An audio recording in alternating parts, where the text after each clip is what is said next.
Bonjour et bienvenue dans l'émission qui parcourt le temps musical pour vous raconter la véritable histoire des chansons.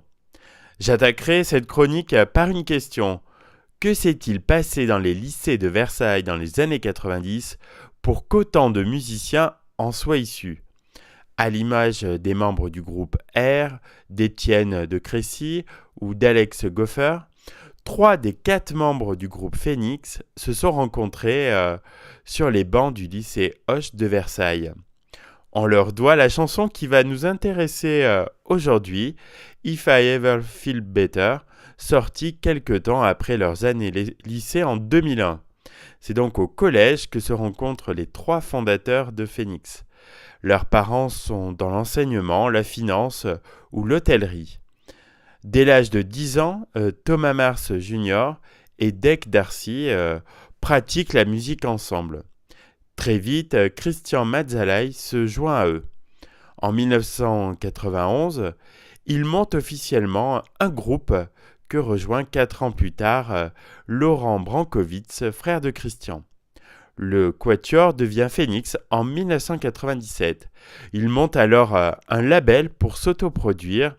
Ils sortent ainsi à 500 exemplaires un tout premier CD de 2 titres, Party Time.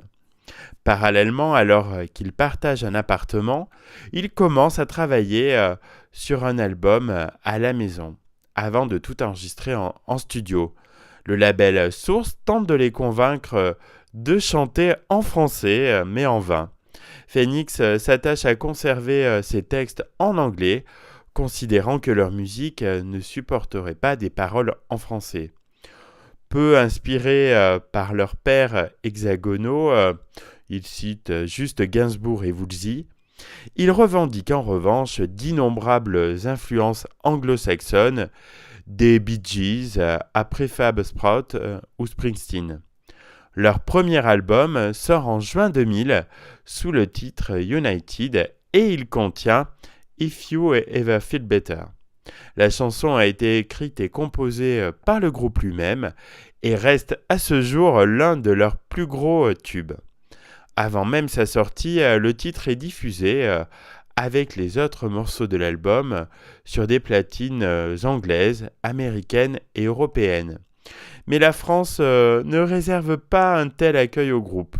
Au contraire, les critiques fusent musique californienne, gosse de riche, disque d'agrément, pop d'ameublement.